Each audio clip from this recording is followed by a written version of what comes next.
Loan देने से इनकार कर दिया, बोला हम इतना तक ही लोन दे सकते, इतना मेरा लिमिट है, इससे ज्यादा नहीं दे सकते, तब कंपनी सोचता है ना, देख इंटरेस्ट तो हमको बैंक को देना था, एक काम करते, एक डॉक्यूमेंट रेडी करता है, पब्लिक को बोलता है ना तुम इस डॉक्यूमेंट को खरीदो, हम तुमको। आज हम लोग एक न्यू चैप्टर जिसका नाम है रेशियो वो स्टार्ट कर रहे हैं। ये तुम लोग का एग्जाम में ना 15 मार्क्स का आएगा रेशियो।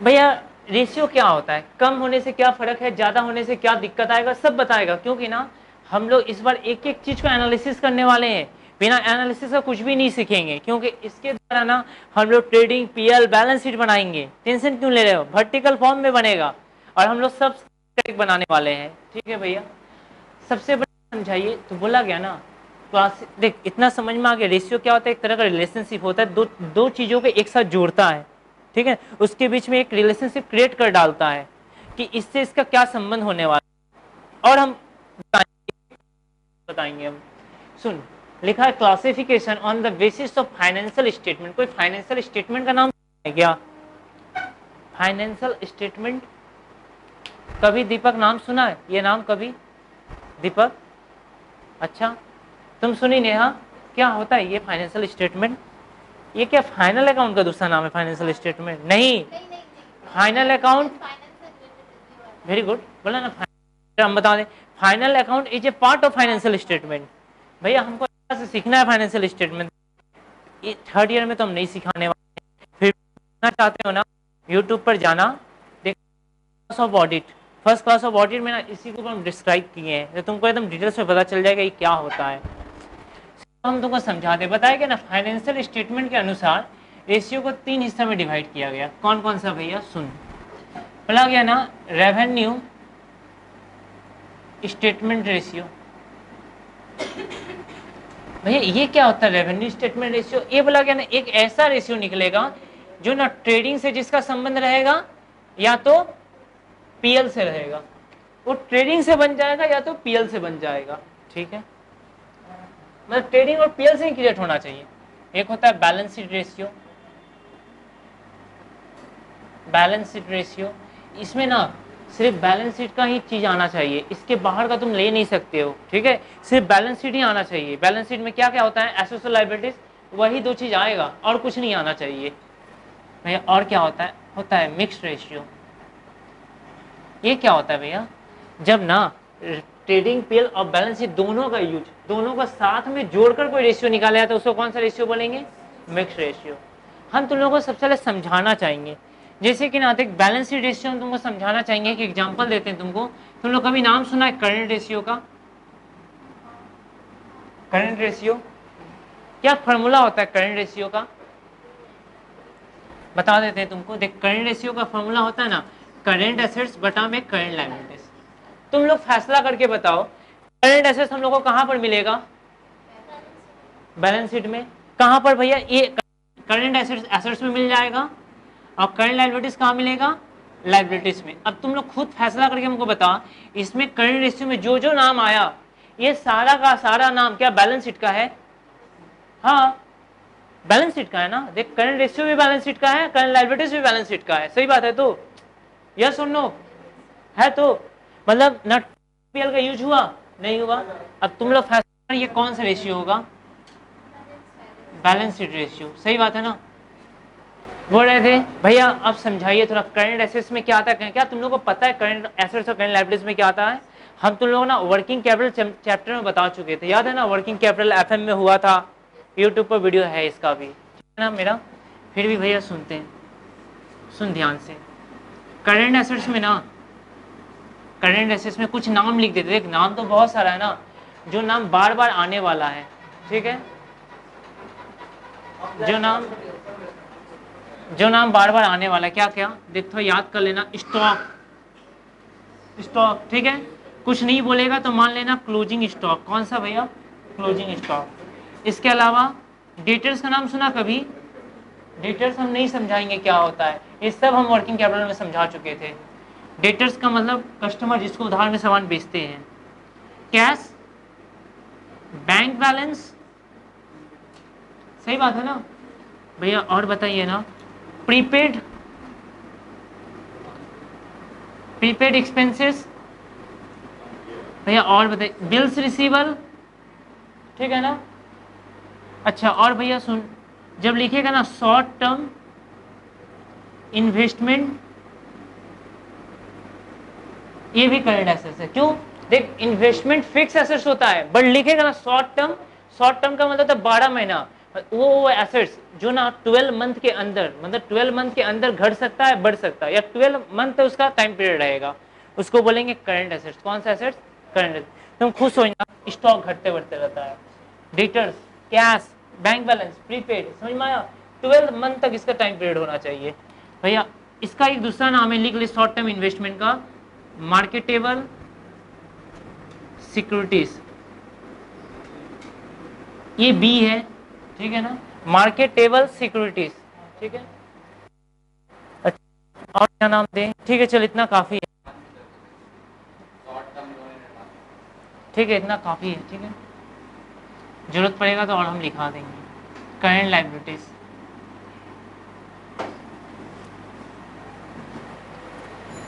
देख लायबिलिटीज में क्या क्या, इसमें ज्यादा नाम नहीं है, जैसे कि क्रेडिटर्स, ठीक है ना, बिल्स पेबल। अच्छा आउटस्टैंडिंग किस में आएगा? रुको एक को चलो मौका देते हैं। तुम्हारा नाम क्या है? अच्छा खुशबू, तुम बताओ हमको, ये आउटस्टैंडिंग क्या होता है? एसेट्स होता है कि लायबिलिटीज होता है? आउटस्टैंडिंग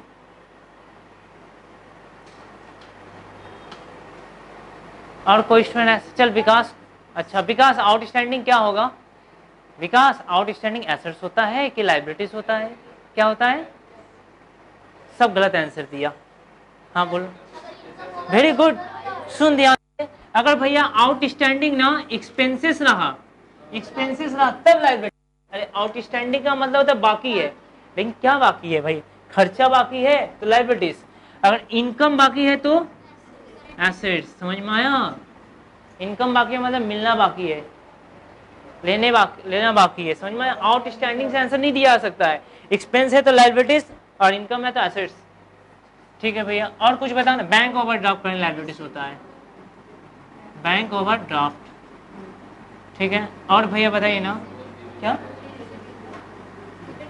हाँ वेरी गुड भैया, बोला ना जैसे कि प्रीपेड एक्सपेंस होता है ना यहाँ पर, उसी तरह से प्री रिसीव्ड होता है, प्री रिसीव्ड, उतना ही काफी। चल और बताओ तो क्या आ सकता है?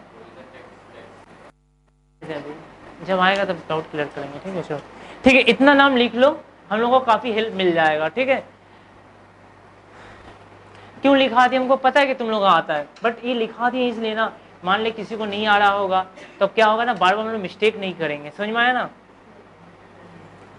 मतलब करंट एसेट्स भी पता चल गया, करंट लायबिलिटी, ये सारा नाम क्या हम लोग का बैलेंस शीट में था, इसीलिए हम बोले ना करंट रेशियो जो होता है बैलेंस शीट रेशियो होता है, ठीक है।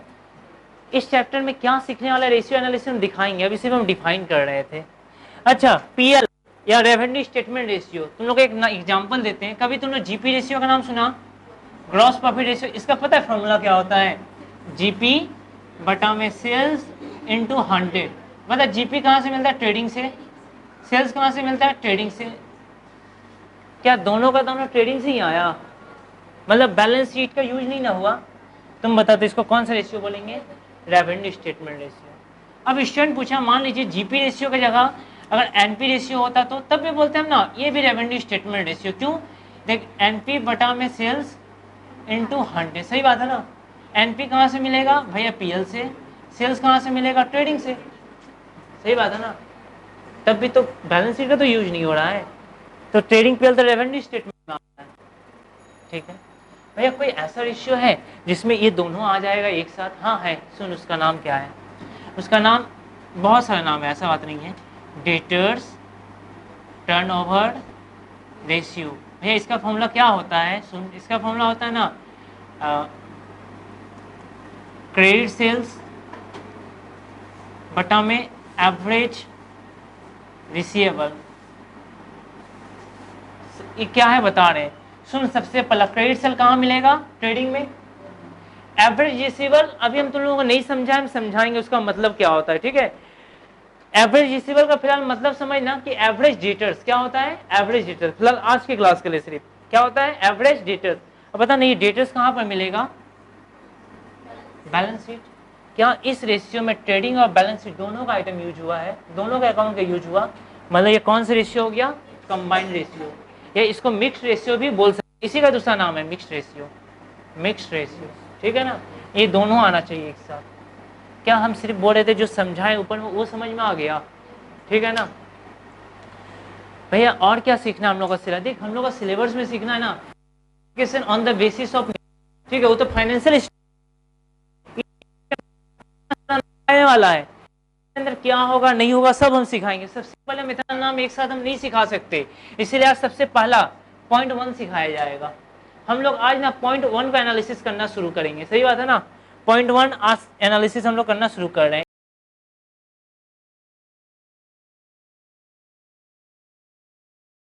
सबसे पहले ना लिक्विडिटी रेशियो को सॉल्व करेंगे। पता है इसके अंदर क्या, लिक्विडिटी रेशियो के अंदर, सुन मेरा बात ध्यान से, इसके अंदर लिक्विड नेचर का चीज आना चाहिए। क्या आना चाहिए, लिक्विड नेचर, मतलब ना जो आसानी से ना जिसको पैसा में कन्वर्ट किया जा सकता है, या तो पैसा भी है तो वो भी लिक्विड है। कुछ एग्जांपल देते हैं। सबसे पहला ना, जैसे कि सपोज मान लेना करंट रेशियो, कौन सा रेशियो, करंट रेशियो। भैया फॉर्मूला क्या है, करंट एसेट्स बटा में करंट लायबिलिटीज, ठीक है। तो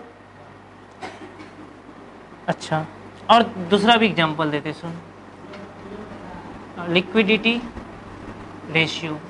इसका क्या फॉर्मूला है, इसका फॉर्मूला होता है ना current assets minus closing stock minus prepaid expenses बटा में current liabilities minus bank overdraft, ठीक है। इसका दूसरा भी नाम होता है, ठीक है। चलो अभी तो इतना लिख, तो भाई हम लोग सॉल्व कैसे करें आप ये बताइए हमको सबसे पहले, ठीक है। तुम नाम तो लिखो कम से कम। हम लोग ना सबसे पहले सिर्फ पढ़ने बोले, हम पढ़ो एक बार।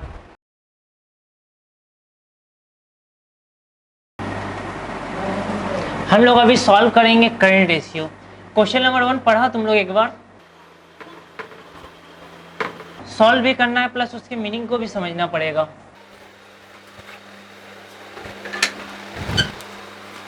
ठीक है भैया, आप जो सीट दिए ना उस सीट के काम करते लिख देते सीट 1, क्या लिखना सीट 1, क्योंकि वो पहला सीट है। क्वेश्चन नंबर 1 में बोला है करंट रेशियो निकालने, चलो हम लोग फार्मूला लिख लेते हैं करंट रेशियो का,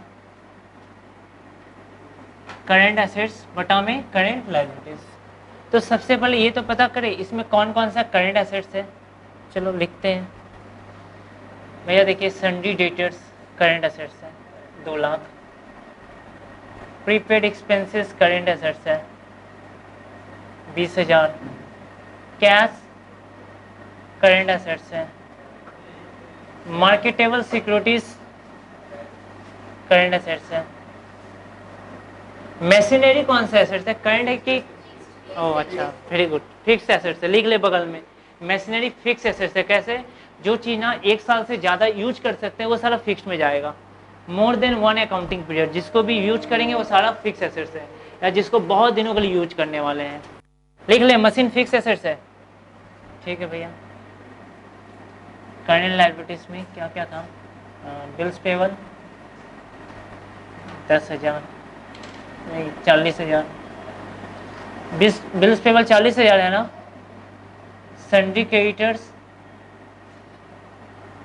80,000। भैया ये डिबेंचर क्या होता है, डिबेंचर के ब्रैकेट में लिखना लोन, सीट में लिखो, हम समझाएंगे क्या है, टेंशन मत लेना, हम मेरा बताना मेरा रिस्पॉन्सिबिलिटी है। तुम लोग सीखा था ना debenture, class 2 become second year में चैप्टर था डिबेंचर, था ना, डिबेंचर था। फिलहाल लिखना डिबेंचर के बगल में सीट में ही लिखना, सीट में लिख लो डिबेंचर के बगल में लोन, ठीक है। तो ये क्या होता है ना, ये लिख ले, ये फिक्स लायबिलिटी होता है। कौन सा लायबिलिटी, फिक्स लायबिलिटी। ये कौन सा लायबिलिटीज है हम बताएंगे, फिलहाल लिख कर रखो फिक्स लायबिलिटीज, ठीक है भैया। इसके बाद है स्टॉक, ठीक है चलो 80,000। अच्छा ये एक्सपेंसेस पेबल क्या होता है, नहीं ठीक लिखा हुआ लाइन देख, है क्या सीट में कहीं पर एक्सपेंसेस पेबल सीट में, दिखाई दिया सबको सीट में, एक्सपेंसेस पेबल। सुन, जब ऐसे लिख देना, कुछ भी लिख दे, हमको उतना नहीं पता क्या लिखा है कि नहीं। इस पेबल का मतलब होता है आउटस्टैंडिंग, क्या होता है, और आउटस्टैंडिंग क्या, पेबल मतलब देना बाकी है, देना बाकी है। मीन्स एक्सपेंसेस पेबल का मतलब होता है आउटस्टैंडिंग एक्सपेंसेस, सॉरी इधर नहीं, इधर आएगा, इधर एक्सपेंसेस पेबल, इसका दूसरा नाम है, लिख लो आउटस्टैंडिंग एक्सपेंसेस। कितना है ये, 80,000। अब देख पता चल जाएगा कितना है करंट एसेट्स, कितना है करंट लायबिलिटीज, और तुम लोग सॉल्व करके निकालो इसका रेशियो को जल्दी से। चलो हम लोग लिखते हैं, कितना आया टोटल करंट एसेट्स, 4 लाख, और करंट लायबिलिटीज 2 लाख। ये है 4 लाख, ये है 2 लाख, ठीक है ना। तो कितना आएगा करंट रेशियो, 2:1। सबका आया इतना, ठीक है, कोई दिक्कत नहीं। अब सुन, ये 2:1 क्या इंडिकेट करता है, सुन लो।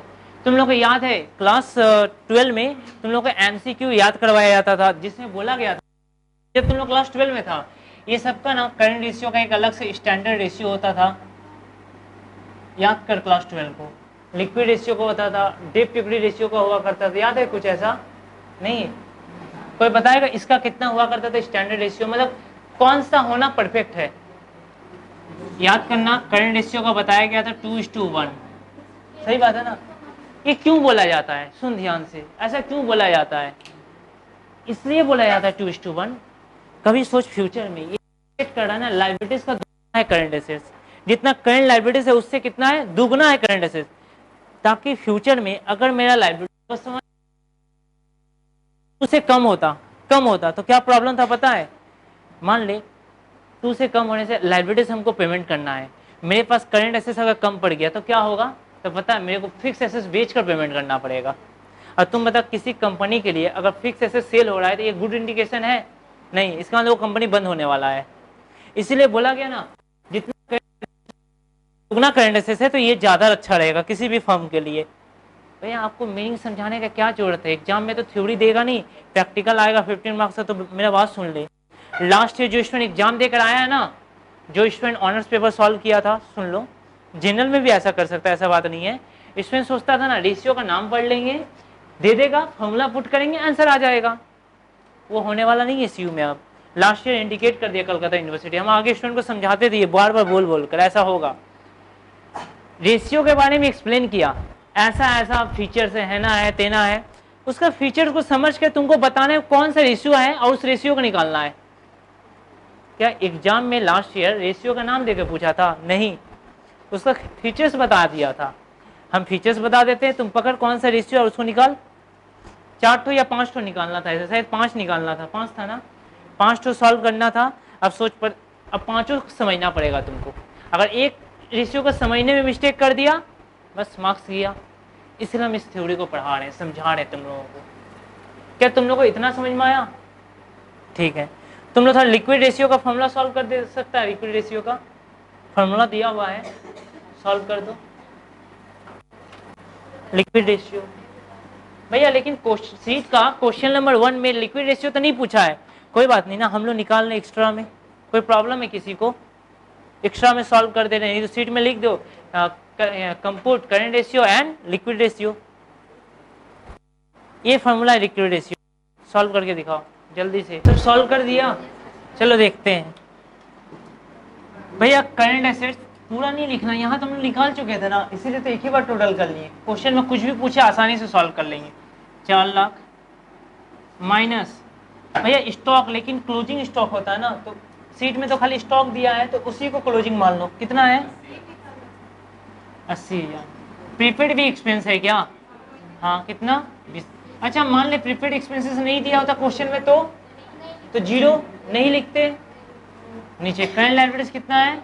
2 लाख माइनस बैंक ओवरड्राफ्ट है क्या? नहीं है, 0 हटा, और 0 नहीं लिखने से भी चलेगा। कितना आ रहा है देखना, 3 लाख, नीचे कितना? 2 लाख। अब एक काम कर, कैलकुलेटर में ना 3 लाख को डिवाइड करो 2 लाख से, आएगा ऐसे 1.5:1। ठीक है, ऐसा आएगा। एक स्टूडेंट पूछा ना, क्या अगर मान ले डिवाइड नहीं करके हम डायरेक्टली अगर 3:2 लिख देते तो कोई दिक्कत था? हम बोले कोई प्रॉब्लम नहीं था, तुम 3:2 भी लिख सकते हो, पता नहीं, लेकिन फिर भी भैया आप डिवाइड करने क्यों बोल रहे हैं? ताकि मान ली कभी फ्रैक्शन है ना तेना अगर सम्स रहा तो हम लोग डायरेक्टली आंसर आ जाएगा, ठीक है ना। चलो अब एक काम करो तो तुम लोग जल्दी से, क्या समझ में आया इतना? हम समझाएंगे इसे फीचर्स के बारे में। तुम लोग क्वेश्चन नंबर 4 सॉल्व करो तो। सुन 4 में क्या बोला है? बोला है करंट रेशियो दिया हुआ है, ठीक है, वर्किंग कैपिटल दिया हुआ है। हम लिखते हैं, टेंशन मतलब सॉल्व नहीं करेंगे, देखते हैं कौन से सॉल्व करके दिखाएगा। ऐसे दिया हुआ है भैया एक करंट रेशियो 4 में कितना है? करंट रेशियो 2:5, ठीक है। इसका मतलब क्या होता है पता है? 1:1 कर ले, कोई दिक्कत नहीं है, कुछ नहीं बोला तो। वर्किंग कैपिटल का मतलब होता है ना current assets minus current liabilities, ये फॉर्मूला होता है। और वो हमको दे दिया कि वर्किंग कैपिटल कितना है? 60,000। और क्या सॉल्व करना है? पूछा भैया करंट एसेट्स कितना होगा, करंट लायबिलिटीज कितना होगा। तुम लोग ट्राई करो, दिमाग तो लगाओ थोड़ा कम से कम।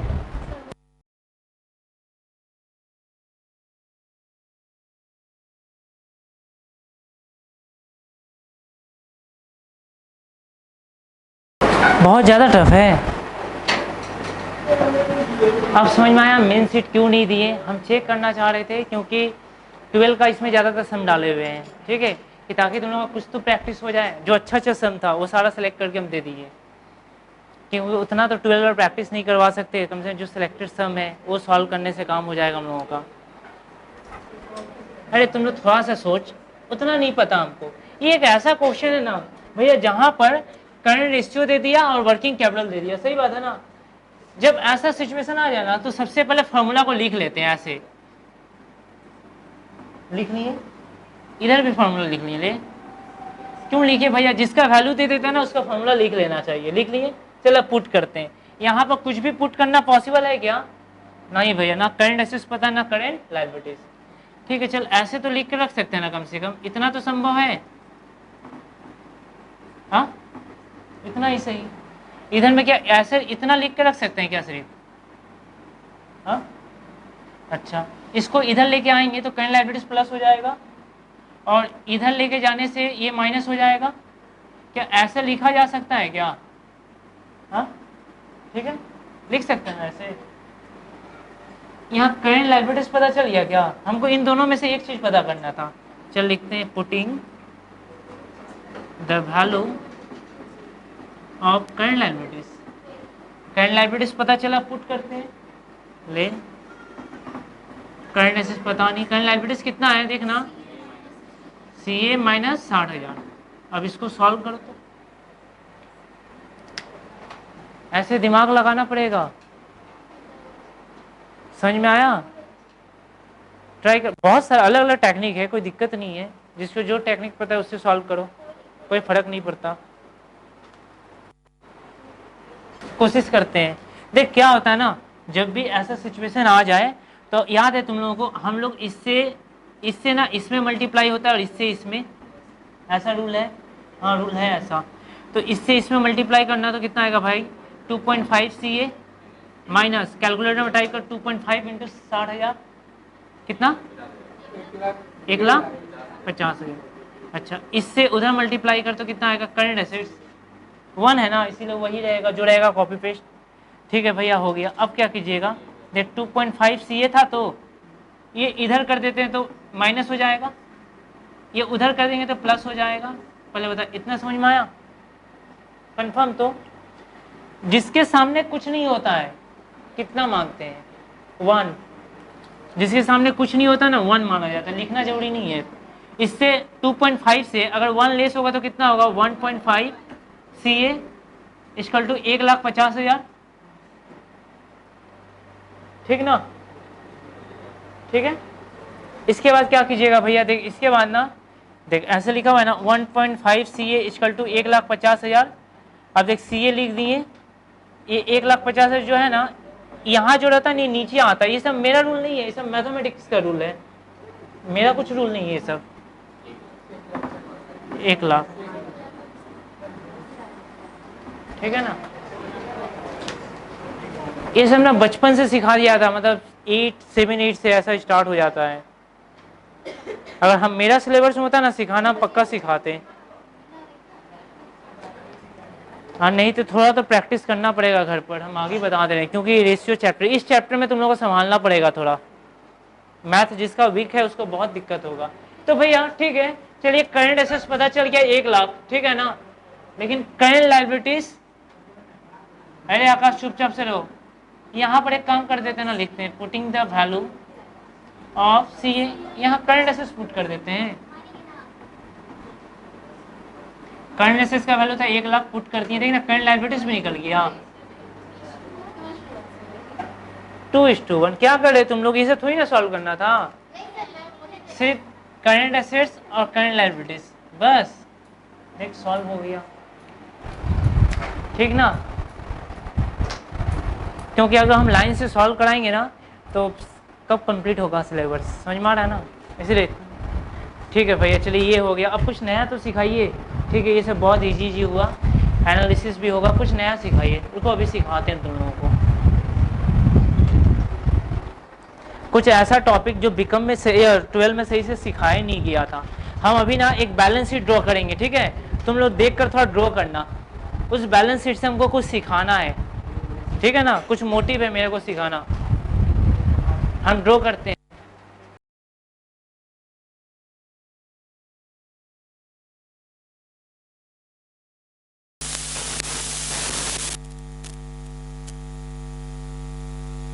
ये बैलेंस शीट ना तुम लोगों को सीट में नहीं दिया गया है, सीट में नहीं है बैलेंस शीट, ठीक है। यहां से ड्रॉ करना है इस एग्जांपल को।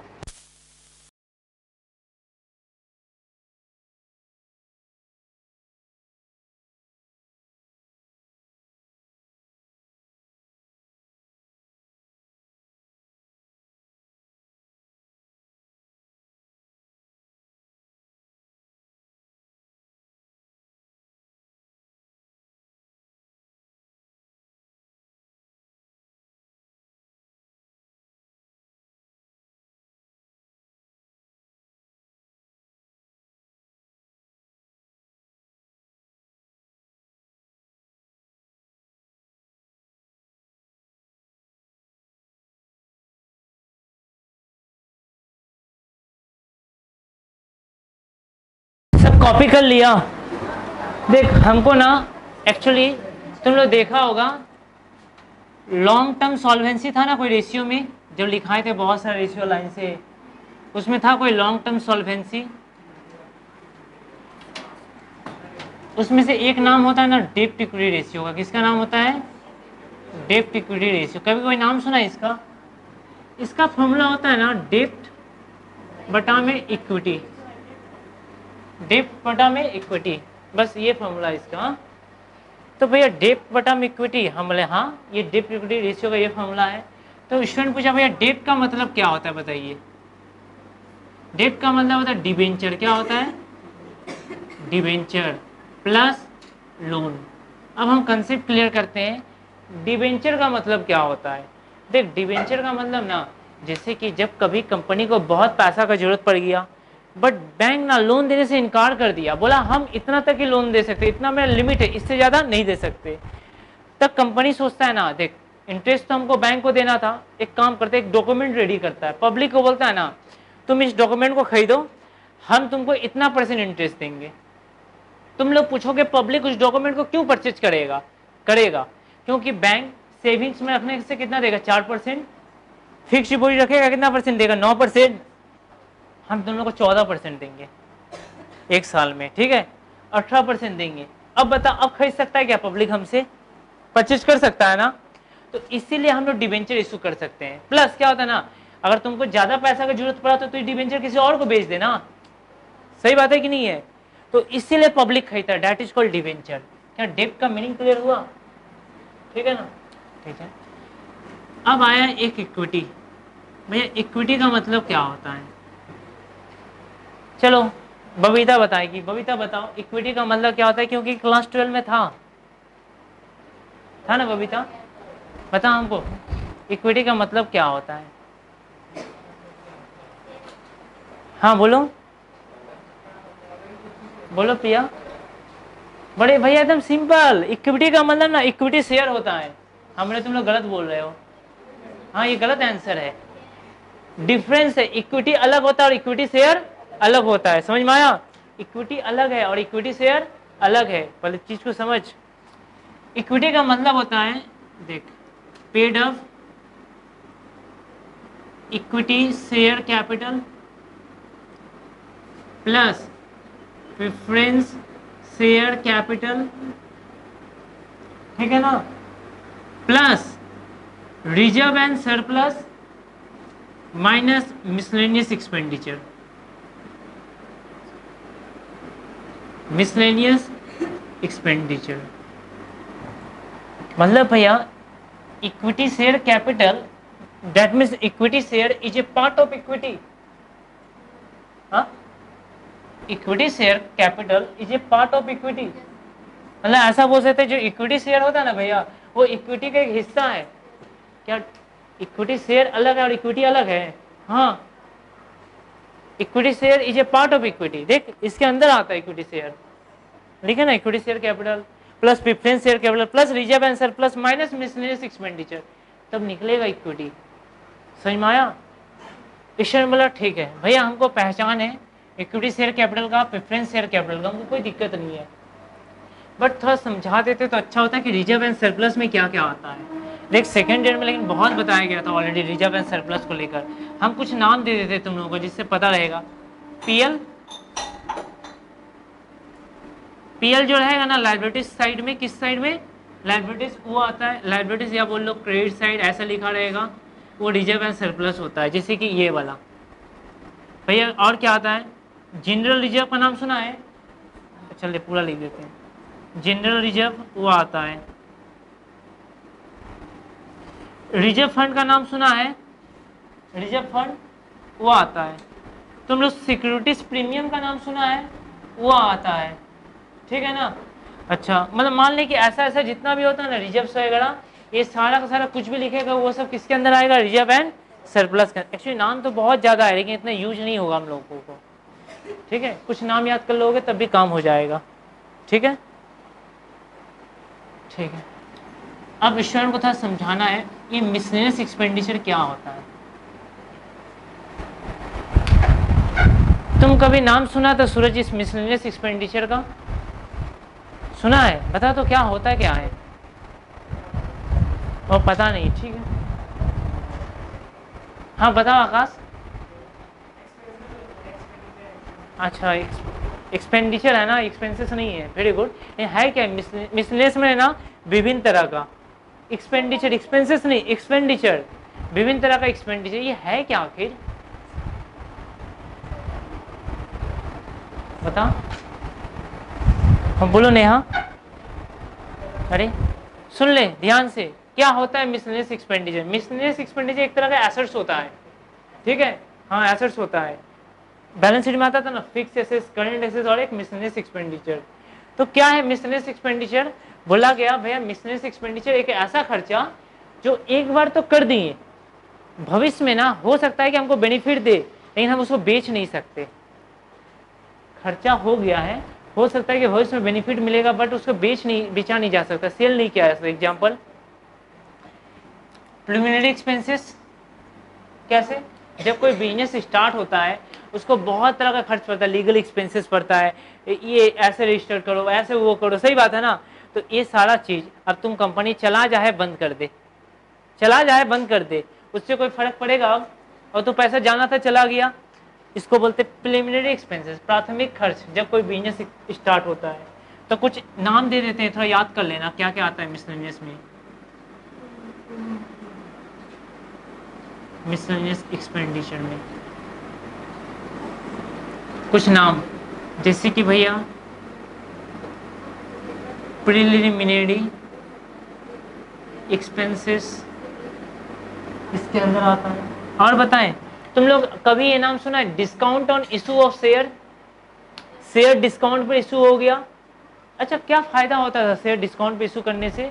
भैया ज्यादा शेयर बिक सकता है, सही बात है ना। मानते ज्यादा शेयर बिका क्योंकि डिस्काउंट दिया, वो मेरा एक तरह का लॉस है, ठीक है ना। अब बताओ भविष्य में वो डिस्काउंट मेरे को वापस मिल जाएगा?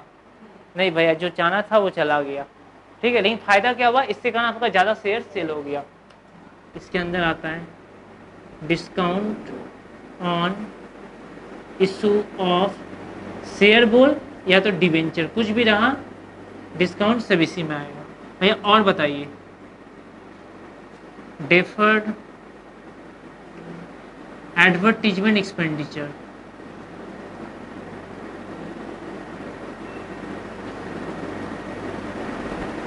ये क्या होता है? अच्छा एक बात बता, कुछ कुछ ऐड के लिए ना हम पहले से ऑलरेडी परफॉर्मर रेडी कर लिए, ऑलरेडी सेट वगैरह करके प्रिंट निकाल के हर चीज। मान ले मेरा कंपनी बंद हो गया, कुछ भी हो गया, अब उस एडवर्टीजमेंट को कोई खरीदेगा नहीं, क्योंकि उसमें मेरा नाम है ना। वो खोलेगा तो अपना अलग नाम से खोलेगा, समझ में आया कि नहीं आया? मतलब वो ऐड बेकार हो जाएगा, हम लोगों के लिए यूजलेस हो जाएगा। तो भैया बेनिफिट तो जितना तुम कर लिया, जो फायदा मिलना रहेगा फ्यूचर में मिलेगा, बस। तो कैसे समझते हैं, ये जब नाम दे देगा ना समझ जाना कि मिसलेनियस एक्सपेंडिचर है। और बताइए भैया, ले फिक्टिटियस एसेट्स, काल्पनिक संपत्ति। और बताइए भैया, अंडरराइटिंग कमीशन का नाम सुना है? अंडरराइटिंग कमीशन एक चैप्टर था ना, underwriting of share, second year में। जब कोई शेयर को बेचते हैं तो ब्रोकर को कुछ पैसा देना पड़ता है, वो भी इसमें आता है।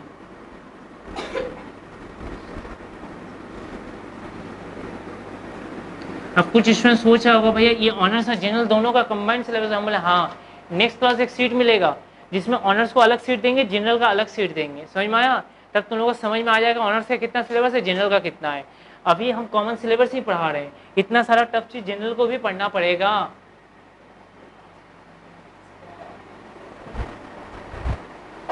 ठीक है,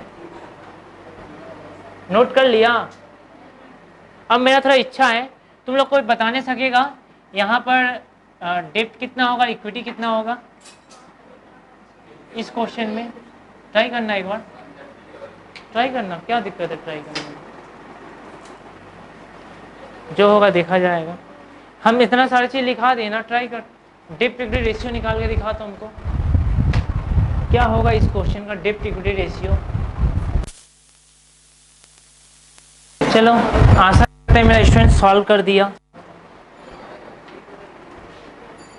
भैया देखिए डेप्ट में क्या आएगा, यहाँ तो डिबेंचर नहीं है, ठीक है, नहीं लिखे। लोन था ना, चल लोन ले लेते हैं, कितना है, 130 दिखाई दे रहा है हमको, आ गया 130।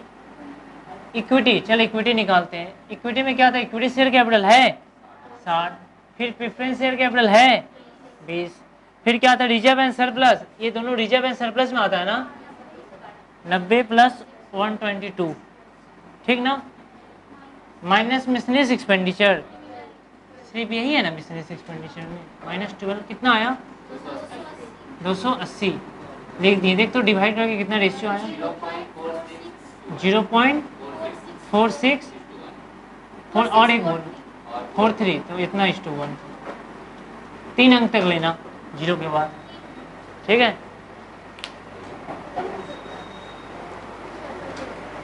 क्या ये समझ में आया, कंफर्म? ठीक है, देख आज हम तुम लोगों को ज्यादा रेशियो नहीं सिखाए, सिर्फ 3 ही रेशियो सिखाए, नहीं ये तीनों बहुत इंपॉर्टेंट रेशियो था। अब हम तुमको कुछ और चीज सिखाने वाले हैं अभी। भैया क्या, इस इक्विटी का ना और एक फॉर्मूला होता है। भैया कौन सा फॉर्मूला, देख एक और फॉर्मूला होता है, क्या देख ले, फिक्स एसेट्स अगर इससे सॉल्व नहीं हुआ था plus current assets minus current liabilities minus minus डेप्ट, ठीक है। देख तो इस फॉर्मूला से भी सेम आंसर आता क्या, मतलब यही निकलता इक्विटी। ट्राई कर ले एक बार,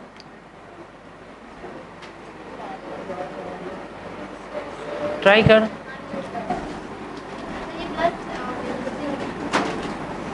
अकॉर्डिंग टू liabilities side,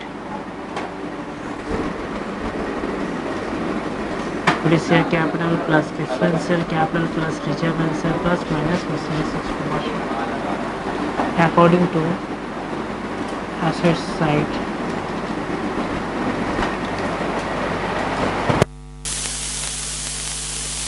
एक मिनट, एक मिनट रुक जा एक मिनट। जो करंट लायबिलिटीज है ना, ये टोटल इतना नहीं आ रहा है, इतना नहीं आ रहा है। ये सॉरी लायबिलिटीज साइड यहाँ 80 होगा, इधर कितना 60। नहीं रुक जाना, कोई टेंशन की बात नहीं है।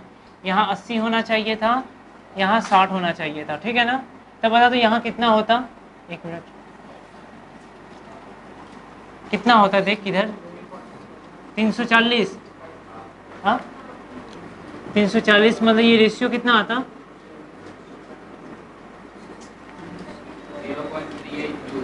0.382 इतना इस्टू 1, ठीक है ना। इस फॉर्मूला में देख डाल के क्या वही हो रहा है, 300 प्लस 310 माइनस 140 माइनस 130, ठीक है ना। मेरा स्टूडेंट बोला बट भैया आप एक बात बताइए, अलग अलग फॉर्मूला को याद करने के लिए कुछ तो ट्रिक तो दीजिएगा आप। हाँ हम जरूर देंगे। सुन ट्रिक क्या होता है, लायबिलिटी साइड से क्या क्या फॉर्मूला था, ध्यान से देखना। लायबिलिटी साइड से दिखाते हैं भैया, देख अकॉर्डिंग टू लायबिलिटी साइड, यहाँ से स्टार्ट करते हैं। इसको लिए थे, इसको रिजर्व एंड सरप्लस को, देख जिसको जिसको लिए लायबिलिटी से सब ऐड हुआ, लेस क्या हुआ इस तरफ वाला ना। अब आता है एसेट साइड से, ठीक है, मतलब ये सबको यूज कर लिए तो हटा एसेट साइड से दिमाग लगा, ये सब यूज नहीं हुआ है तो एसेट्स वाला जोड़ते हैं। भैया पहले इसको लीजिए, ले फिक्स एसेट्स, इसको भी यूज नहीं किया था ना, करंट एसेट्स ये यूज हो चुका था, माइनस क्योंकि अब इस तरफ आ गए। कौन सा यूज नहीं हुआ, ये अच्छा ये यूज हुआ नहीं, वैसे बोलते हैं ना, लोन बोल या डेप्ट बोल, समझ में आया। इसका और में वो कैसे बना, ठीक है, क्योंकि हम लोग को फॉर्मूला याद नहीं रखना, अभी बहुत सारा आने वाला है, हम लोग को समझना पड़ेगा कौन सा चीज कैसे बन रहा है, नहीं तो हमको क्या दिक्कत है, तुम लोग प्रॉब्लम में फंसेगा, तुम लोग को दिक्कत होगा। देख इक्विटी का दूसरा नाम होता है ऑनर्स फंड, प्रोप्राइटर्स फंड, ये सब नाम दे देगा वो लोग कंफ्यूज करेगा बार बार। ठीक है, और एक नाम लिख देते हैं शेयर होल्डर्स फंड। हाँ ये सारा इक्विटी का नाम है, हाँ ये इक्विटी का दूसरा नाम है, ठीक है, हाँ इक्विटी का दूसरा नाम है, ठीक है। कॉपी कर, मेहनत करना पड़ेगा, हम आगे बता रहे हैं, बहुत रेशियो है, हम वो अलग है, हम टिक करवा देंगे, अगर तुम लोग उतना भी पढ़ लोगे तब भी एग्जाम में काम हो जाएगा। और इसे भी इतना इंपॉर्टेंट रेशियो है ना कि मतलब आता ही एग्जाम में, और खास तौर पर तो डेप्ट इक्विटी रेशियो ज़्यादातर आते रहता है।